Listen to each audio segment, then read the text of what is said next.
So I watched a movie called Free Solo, which is not related to Star Wars. Yeah, last episode I talked about Solo, a Star Wars movie story, Star Wars story. This week or this episode, I'm talking about Free Solo, which is not connected to Star Wars whatsoever.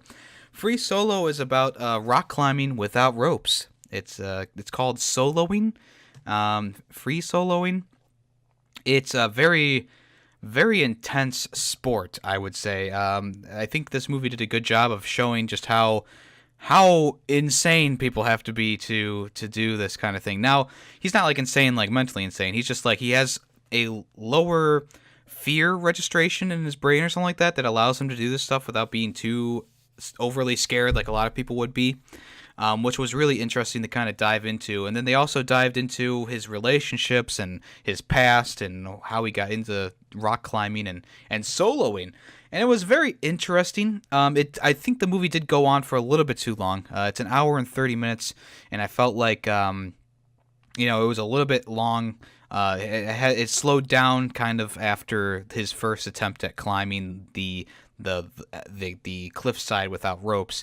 But this movie was directed by Jimmy Chin and Elizabeth Chai Versailles. I can't pronounce that name. And it won Best Documentary Feature at the Oscars, which is, I think it's well deserved. It's shot very, very well. It looks beautiful. There's a lot of cool imagery in this movie or documentary. And the one thing that they really, really had to work on and worry about was, him acting differently in front of camera as opposed to him doing it without cameras. And they focused on that a lot towards the end, especially when he was actually doing the climb. You might be asking, Yemmy, what did he climb? He was the first person ever to climb El Capitan, which is in Yosemite National Park, without the use of ropes or anything like that.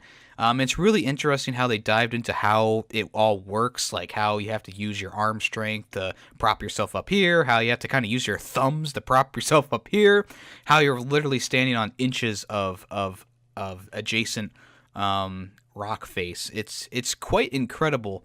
And to watch it happen over the course of 3 hours was... The climb took 3 hours. The movie's not 3 hours. I'm sorry. I should clarify.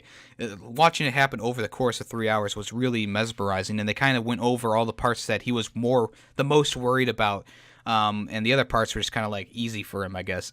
They also dived into some of the soloists who have died, and I felt like that was a really good part of the movie, like showing how these people who relatively young, looking for thrill seeking. They had established themselves in the soloing community, and then all of a sudden one day, they fell and died.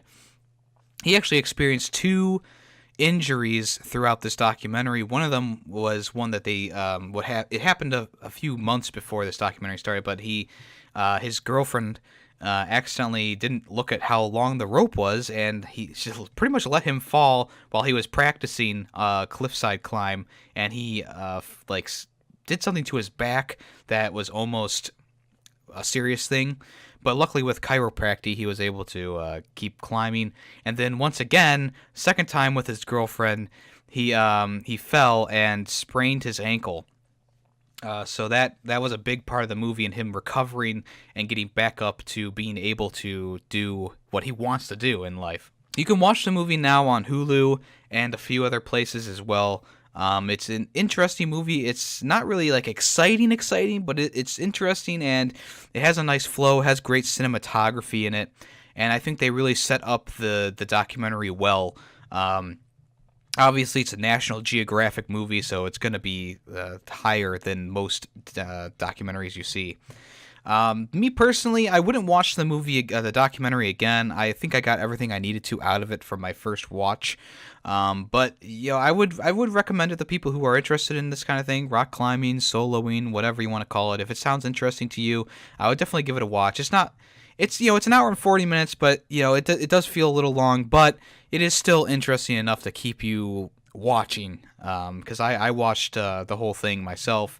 And it was just it was a cool movie. Definitely would recommend it to people who are interested in this kind of thing. A score out of 5, I think I'd give this one a 4, simply because it is a little bit long. It does kind of slow down during some parts, but it still is good enough to keep you interested and to keep you watching. So yeah, I think a 4 out of 5 is definitely a good score for this documentary.